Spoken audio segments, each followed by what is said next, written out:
Então, pessoal, boa noite. Hoje é o nosso primeiro encontro, né? Não é nem de longe um encontro de filósofos. O debate sobre se o Brasil tem filósofo ou não, né, está posto. Claro, o Brasil tem grandes intelectuais. Se há filósofo na história do Brasil, estes, né, ou estas, eles têm ainda que emergir para que a gente possa estudar, e às vezes, claro, isso pode passar pela nossa própria ignorância, né? E, na verdade, o que a gente está fazendo aqui é um esforço, tá? Bem intencionado de tentar se aproximar de alguns temas da filosofia que possam dar algum norte para aqueles que se interessam, como é o meu caso, e tenho certeza é o caso de vocês, senão vocês não estariam aqui, né, perdendo a novela para debater filosofia. E a gente escolheu a leitura que a gente vai fazer. Nós temos uma metodologia, tá? Então, sempre eu vou passar essa leitura, a gente passa a semana refletindo sobre essa leitura. Eu faço no grupo de literatura que a gente tem, eu costumo chamar essa fala inicial de homilia, tá? E depois, claro, quem quiser, quem se sentir à vontade para fazer suas colocações, né? Após essa colocação inicial, a gente abre os microfones e a gente vai dialogar, né? O ideal é que esses encontros fossem presenciais, claro, e isso pode acontecer no futuro, tá? Regado, obviamente, regados os encontros a vinho ou outras bebidas de suas preferências. Eu penso que assim é que deve ser um encontro de verdade, né, para estudo. E uma outra questão é que não é fácil o caminho que a gente percorre na filosofia. É um caminho que eu não. Eu comecei a percorrer esse caminho com muito tempo já de estudo, né? Com a idade já avançada. Eu comecei a estudar, eu tive contato com a filosofia, um contato inicial no mestrado, tá? Em educação. Aprofundei um pouco no doutorado. Então, a educação ela não é uma ciência, mas ela é um esforço científico que toma, né, da filosofia e da sociologia elementos para se pensar, elementos para promover a sua reflexão. E a partir desse contato que eu tive com a filosofia no mestrado e no doutorado, me vê essa paixão e faz com que todas as reflexões que eu faço, inclusive sobre história, que é a minha formação de graduação, elas estão permeadas pela filosofia, de forma que eu não sou, estou longe de ser um filósofo, estou trabalhando para um dia, quem sabe, ser um intelectual, mas faço esse esforço. A filosofia, o estudo como um todo, tá? E quando eu falo de filosofia aqui, as ciências também, eu estou colocando todo esse universo, porque aqui tem pessoas que estudam as mais diversas áreas, né? E eu coloco aqui a filosofia como essa busca de conhecimento, né?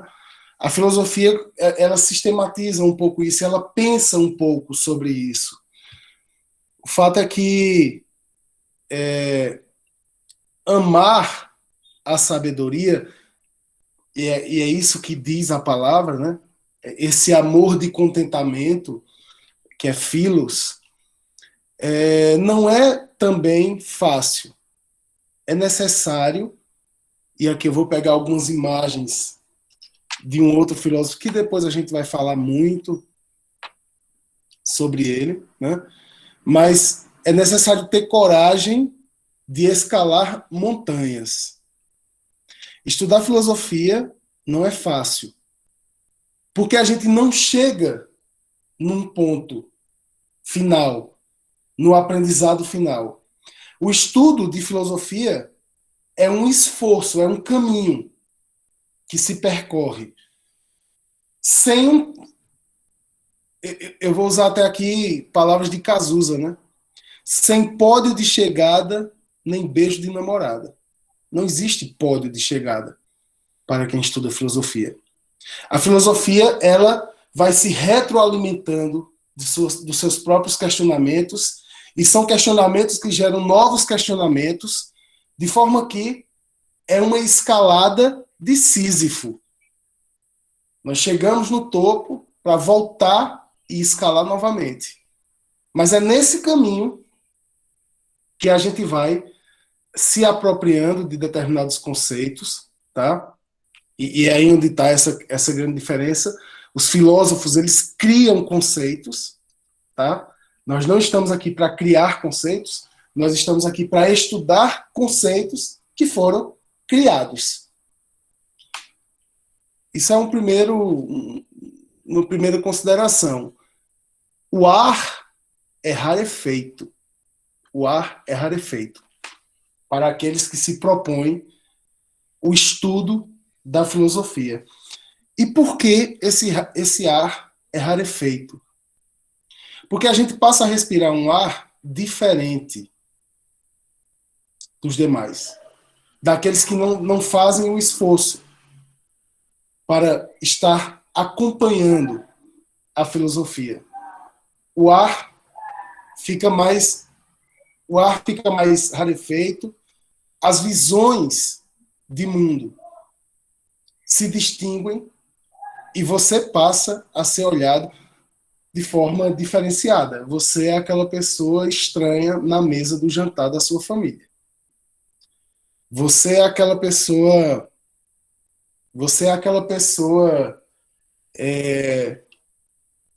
estranha na festa de final de ano. Você é aquela pessoa que questiona o motivo do Natal, enquanto todo mundo celebra. Eu vivi isso durante toda a minha vida, primeiramente, talvez por instinto, de não querer seguir rebanhos, né, comportamento de rebanho, depois com algum fundamento filosófico, digo, para questionar o mundo. E você passa, evidentemente, a olhar o mundo de forma diferenciada, e isso te torna diferente. Por quê? Porque na medida que você vai adquirindo, vai caminhando e escalando essa montanha, você vai deixando os outros para trás, mais embaixo, tá? E isso te torna diferente. E aqui eu já vejo que tem gente que já se sente assim, não necessariamente por estudar filosofia, mas por desenvolver visões de mundo diferenciadas. É muito interessante isso, porque um dos propósitos também da aquisição de conhecimento é que você se coloca melhor nessa diferença. É saber explicar a você mesmo, porque muitas vezes a gente não compreende, que diferença é essa, né? Por que nós somos diferentes e por que nós olhamos para o mundo de forma diferenciada. A filosofia nos ajuda nesse sentido. A leitura que a gente combinou, então, né, semana passada, foi esse livro aqui. Depois, para quem entrou depois, né, vocês peguem lá, tem um PDF no grupo, mas é o livro do Luc Ferry, tá? Aprender a Viver. E a gente vai fazer uma mescla aqui durante os nossos encontros de livros que são mais, eu considero didáticos, eu considero esse livro um livro didático, tá? Com textos textos clássicos, e a gente vai. Eu não quero ter uma linha de pensamento, tá? Eu já sei leituras que a gente vai fazer, mas o importante é que nesse momento a gente consiga fazer a leitura durante a semana e ter alguma ideia do que esses livros trazem de informação para a gente, tá? Então, é um dos propósitos do próprio Luc Ferry na apresentação desse livro dizer que estava cansado de escrever sobre filosofia e ninguém entender. O nosso propósito aqui é que a gente tenha um certo contato, né? A gente só ama algo quando a gente vai se aproximando. O que a gente vai fazer aqui, essa amizade, esse amor à sabedoria que a gente vai procurar desenvolver ou não, e ninguém é obrigado a gostar disso, é uma tentativa de aproximação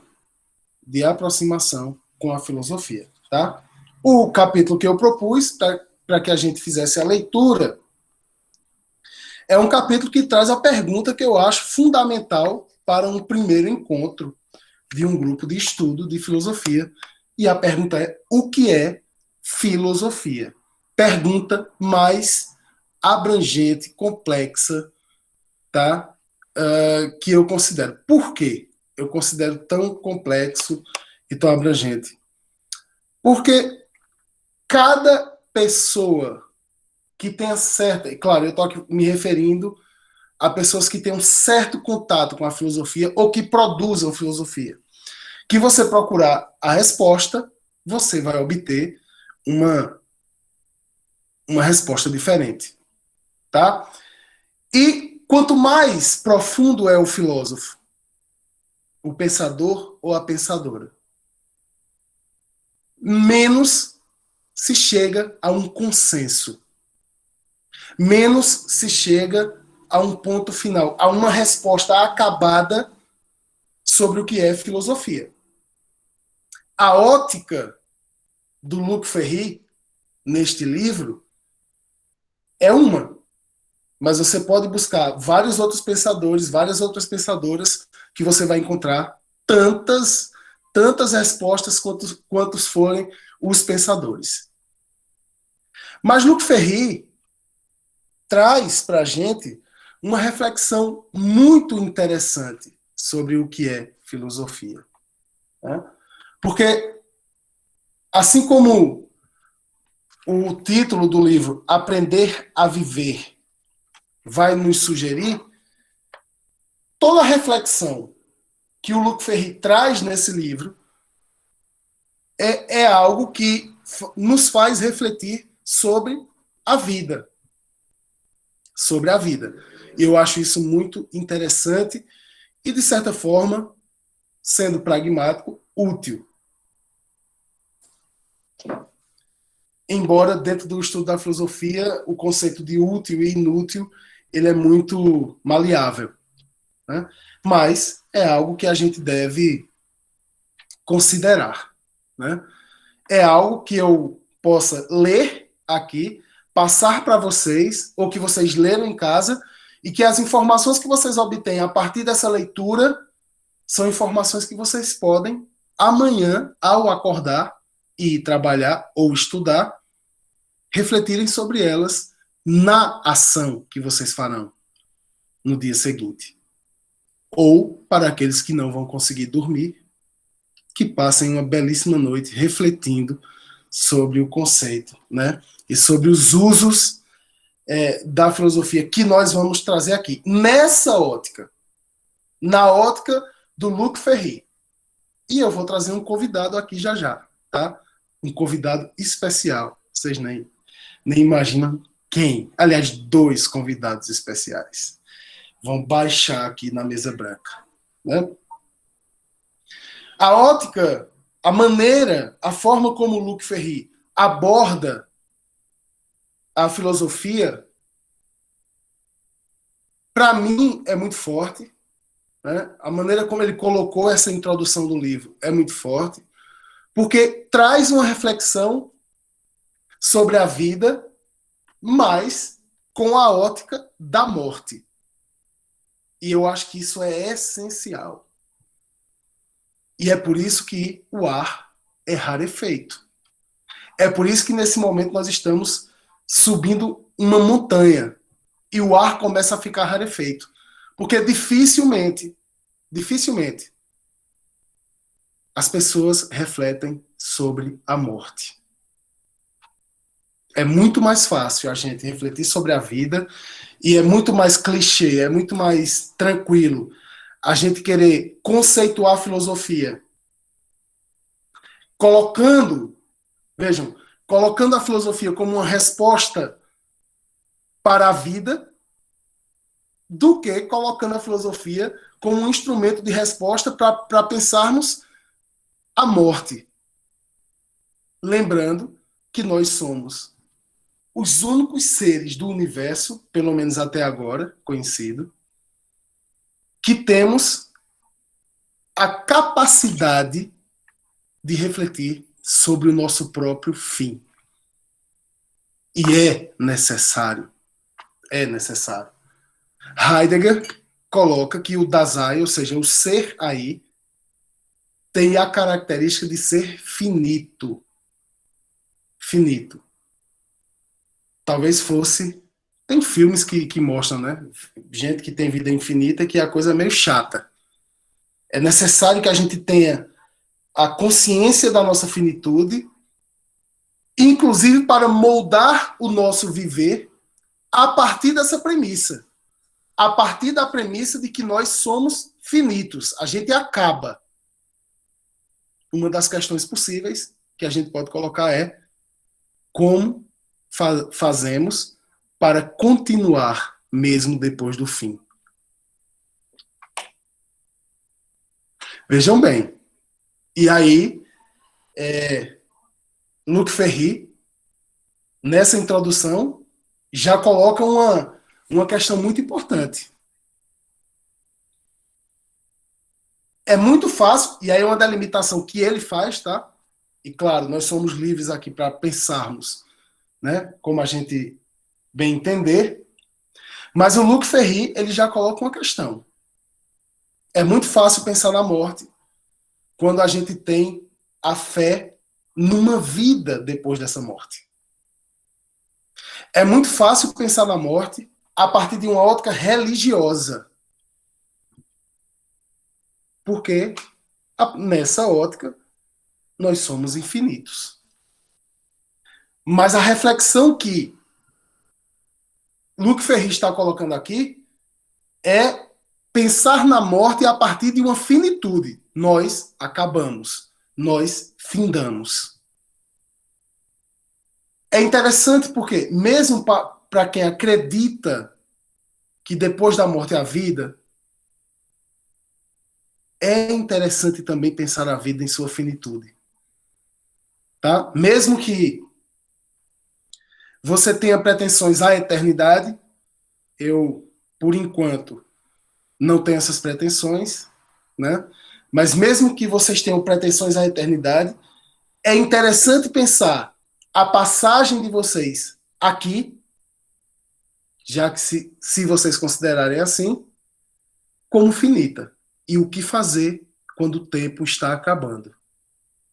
O que nós devemos fazer da nossa vida, sabendo que o relógio, que a ampulheta dessa vida está secando e uma hora o último grão de areia vai passar para o lado de baixo e você não vai ter mais chances de interagir aqui. O que eu posso fazer? Olha para onde o Luc Ferry está empurrando o questionamento sobre filosofia, dando-lhe essa função que é uma entre milhões de pensarmos a vida, mas a vida a partir da ótica da morte. E aí, antes de apresentar os meus dois convidados, eu vou citar Luc Ferry. Tá? na página 21, quando ele diz o seguinte: os filósofos gregos pensavam no passado e no futuro como dois males que pesam sobre a vida humana. Dois centros de todas as angústias que vêm estragar a única e exclusiva dimensão da existência que vale a pena ser vivida, simplesmente porque é a única real, a do instante presente. Refletindo sobre a vida, há uma questão temporal importante e que ele busca nos gregos já algum indício. Ora, o passado, que do ponto de vista físico, tá, não existe, e o futuro, que do ponto de vista físico não existe, são males que pesam sobre a nossa vida. Por quê? Porque atrapalham, porque enchem de angústia o único momento que vale a pena ser vivido, ou seja, o agora, o tempo presente, e, como diria minha amiguíssima íntima, a Clarice Lispector, em Água Viva, o instante já, o é da coisa. E se você parar para prestar atenção, hoje nós ou estávamos no passado num estado de nostalgia. Olha como a palavra nostalgia parece com anestesia, tá? Lembrando de algo para esquecer o que a gente está vivendo agora, ou nós estávamos num futuro que a gente está projetando para esquecer o agora, mas a gente só não estava no agora. Imaginem numa aula na faculdade o quanto a gente faz isso. A gente está em todo canto do mundo, em toda a dimensão temporal, menos na aula. Quantas vezes vocês já não fizeram isso? Quantas vezes eu já não fiz isso nas aulas que eu assisto? E a gente está perdendo a nossa dimensão de vivência. Luc Ferry diz: o passado não existe mais e o futuro ainda não existe. Insistiam eles. E, no entanto, vivemos quase toda a nossa vida entre lembranças e projetos, entre nostalgia e esperança. Nietzsche diria que a nostalgia é o tempo da fraqueza, porque você tem medo de enfrentar a sua vida, então você vive em nostalgia. E a esperança é um tempo de angústia, porque você fica esperando algo que pode não acontecer, mas sempre no sentido de fugir da vida. Imaginamos que seríamos muito mais felizes se tivéssemos isso ou aquilo, sapatos novos ou um computador turbinado, uma outra casa, outras férias, outros amigos. Mas de tanto lamentar o passado ou ter esperança no futuro, acabamos por perder a única vida que vale a pena ser vivida. E que depende do aqui e do agora. E que não sabemos amar como ela certamente merece. Primeira lição para o que é filosofia. Ame a sua vida como ela merece ser amada. Talvez a gente não esteja colocando sentimento de vida suficiente na nossa existência. Uma das formas de provar isso, esse desamor, esse desencanto com a vida, é quando a gente foge do nosso presente. A gente foge do nosso instante já. E aí o Luc Ferry cita um texto que depois eu pretendo passar para vocês, para que vocês, depois da nossa homilia, leiam esse texto e se angustiem ainda mais, tá? Olhando, vendo a vida de vocês escapar pelas suas mãos como se fosse areia, tá? Que é um texto que pode nos dar força para entendermos a importância de centrarmos a nossa vida no presente, aonde ela está acontecendo de fato. O nosso primeiro convidado, então, é Michel de Montaigne, tá? Que escreve um texto intitulado De Como Filosofar é Aprender a Morrer. Vou repetir, minha gente. De como filosofar, olha que coisa linda, é aprender a morrer. Montaigne pretende conversar conosco a respeito do aprendizado sobre a morte. Porque, vamos lá, se a gente aprende a morrer, a gente vai viver muito melhor. Se a gente aprende a morrer e a abraçar a morte, a gente vai ter uma vida muito mais potente e positiva. Montaigne cita muito nesse texto o nosso segundo convidado de hoje, Lucrécio, filósofo romano, epicurista, que deu uma lição. Eu adoro os filósofos, tá, minha gente?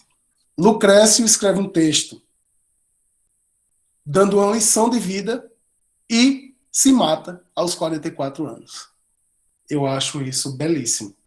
Eu vou ensinar você a viver e eu vou me suicidar. Obrigado, tchau. Até outro dia. E aí eu pretendo ler alguns trechos. É um texto pequeno, tá? Eu separei alguns textos, passei a tarde hoje lendo e dizendo, poxa, quanto ensinamento, né? O indivíduo consegue colocar em 8 páginas. Vou lendo, fazendo pequenos comentários, para que vocês tenham alguma ideia do que esse texto nos diz. Ele começa da seguinte forma: diz Cícero, e claro, Cícero é um grande orador romano, que filosofar não é outra coisa senão preparar-se para a morte. Olha que coisa mais bela.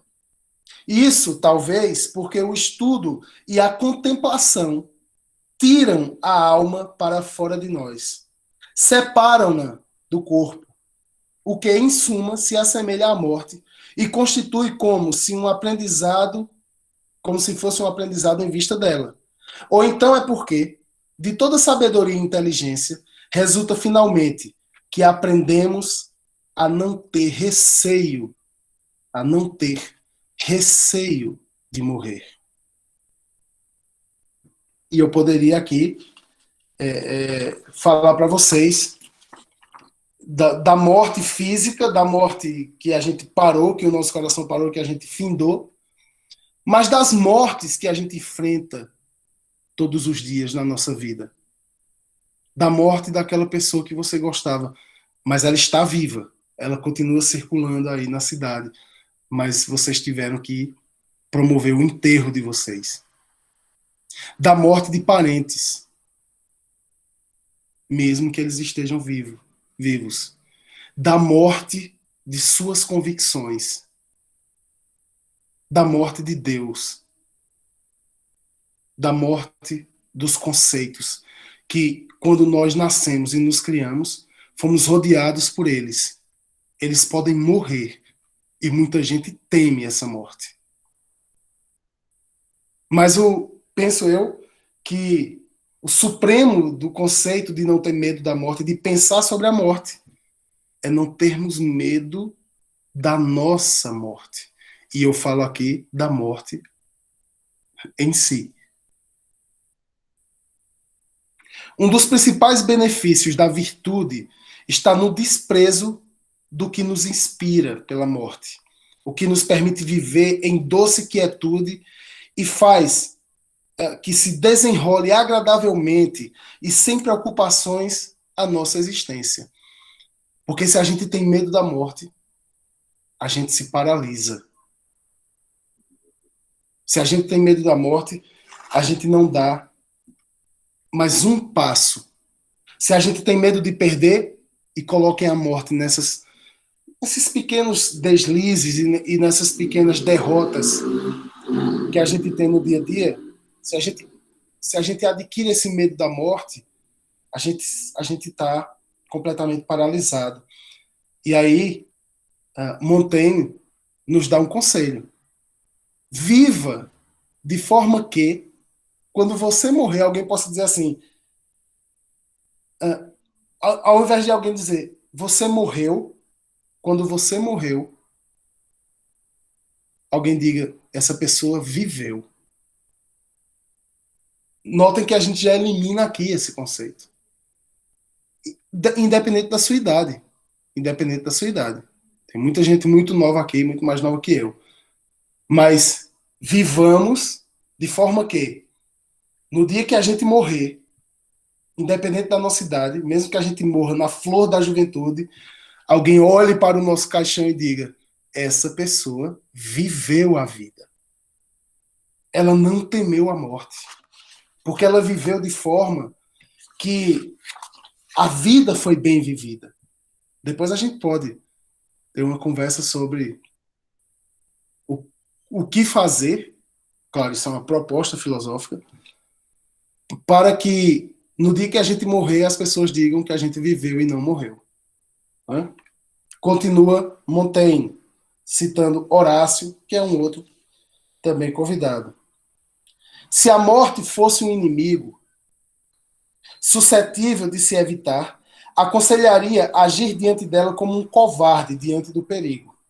Mas, em não sendo isso verdade, e atingindo ela infalivelmente os fugitivos, covardes ou valentes, persegue o homem em sua fuga e não poupa nem mesmo a tímida juventude que tenta escapar-lhe. Como nenhuma couraça nos protege contra ela, cobri-vos de ferro e bronze, a morte vos atingirá sobre a armadura. Se você Se você tem medo da morte e vive se protegendo da morte, lembre que mesmo que você se cubra de ferro e bronze, a morte vai te atingir sob a armadura. Então não adianta, quando você for fazer uma viagem de avião, eu não vou porque eu tenho medo de morrer de avião. A morte vai te atingir no teu quarto. Não adianta quando você tiver uma dúvida profissional, você não enfrentar um concurso por medo de morrer na prova. A morte vai te atingir no teu arrependimento de não ter enfrentado aquele que você deveria ter enfrentado. A morte nos ronda. A morte não nos deixa em paz. Então, é melhor que você viva sabendo que ela está ao teu lado.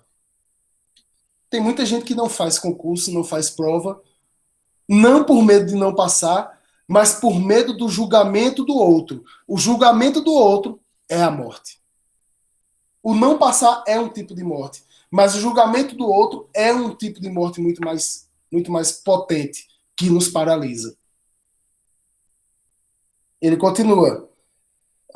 Aprendamos a esperá-la de pé firme e a lutar para começar a despojá-la da vantagem maior de que dispõe contra nós. Tomemos o caminho inverso ao habitual.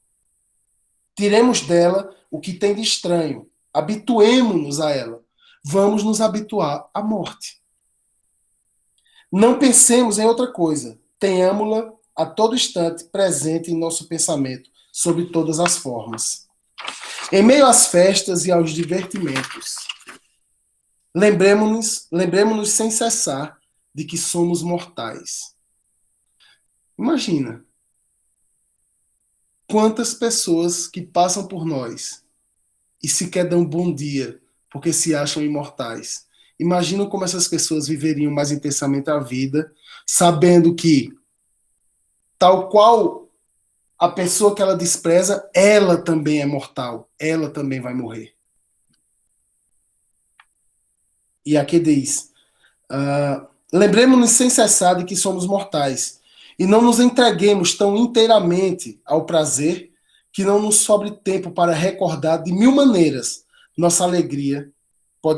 que a nossa alegria pode acabar na morte, nem em quantas circunstâncias ela sobrevém inopinadamente. É o que faziam os egípcios quando, em seus festivais e voltados ao prazer da mesa, mandavam trazer um esqueleto humano para rememorar aos convivas a fragilidade da sua própria vida.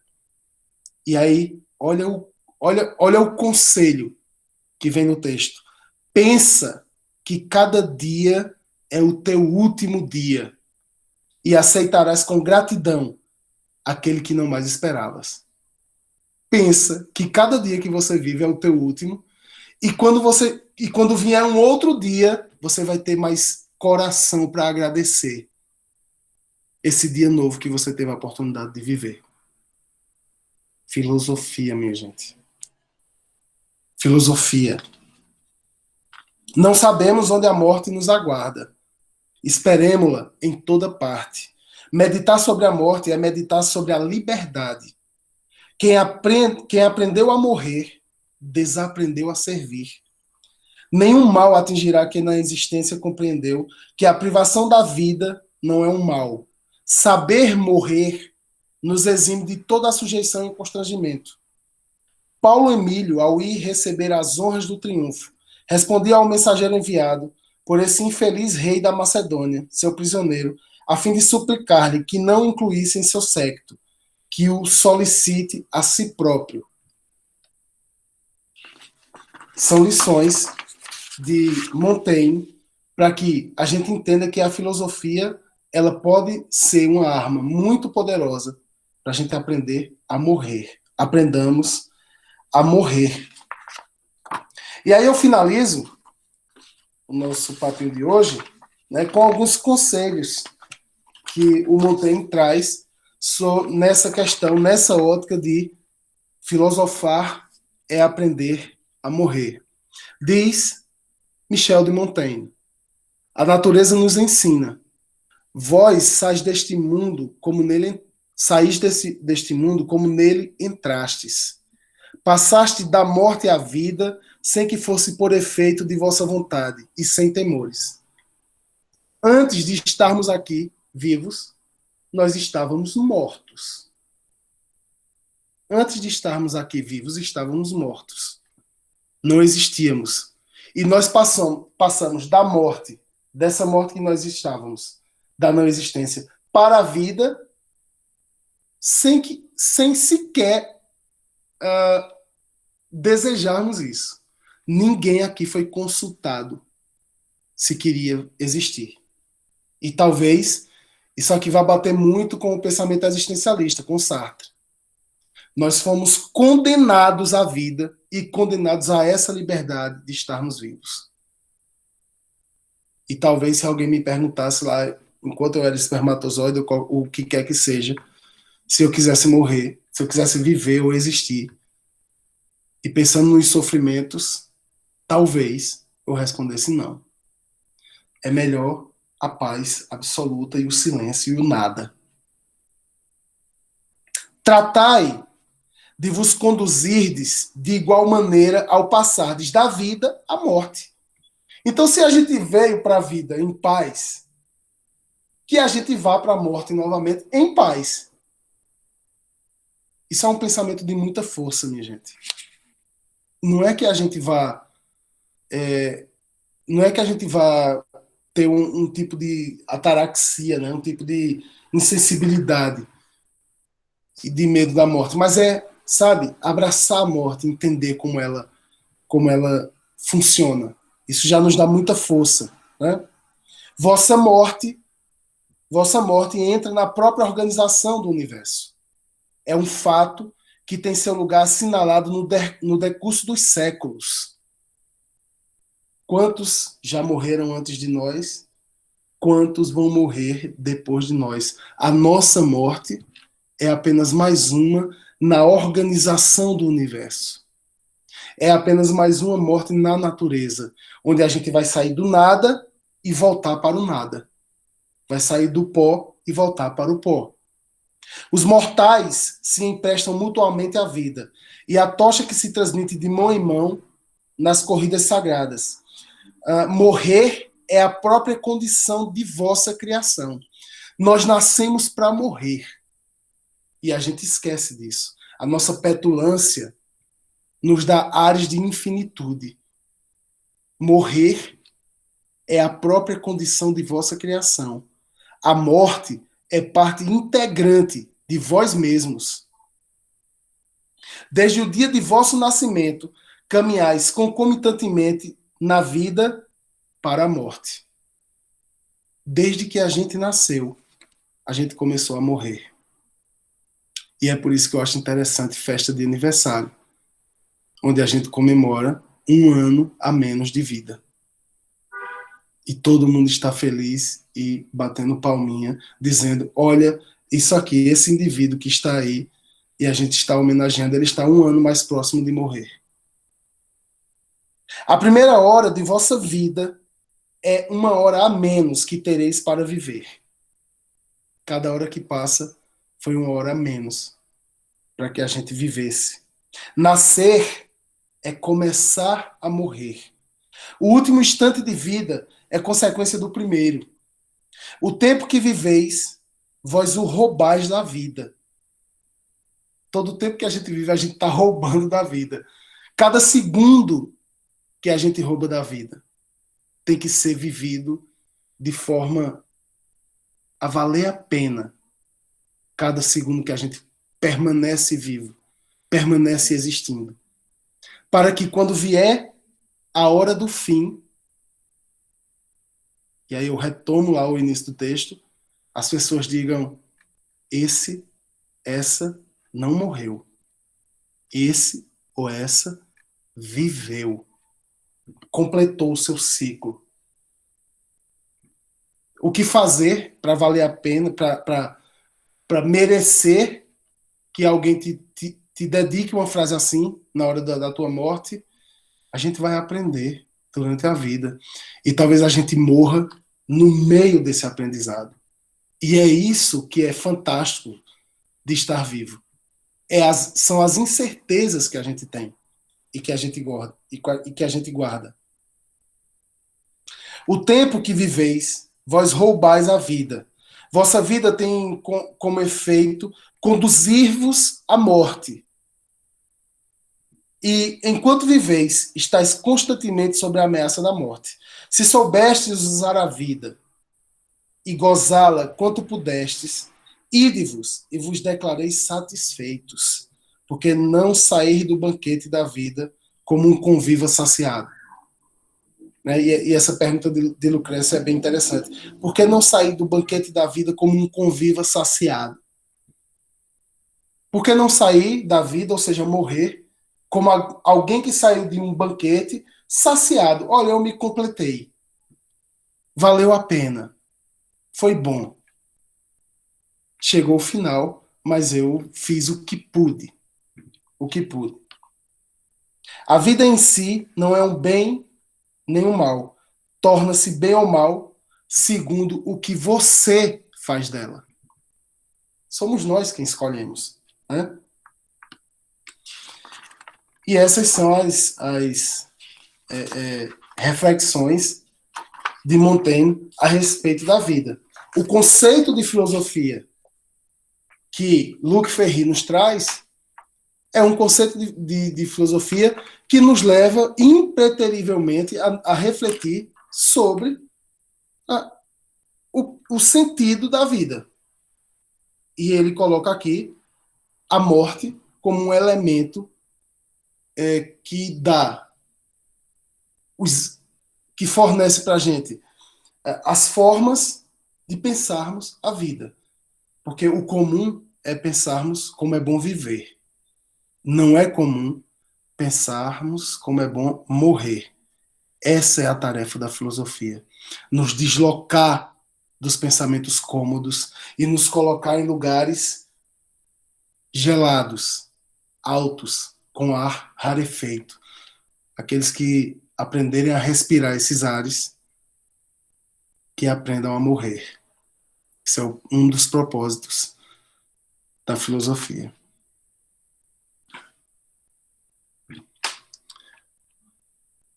É isso. Primeiro capítulo de Luc Ferry. Eu vi que vocês colocaram várias observações. Eu vou dar uma olhadinha aqui. Deixa eu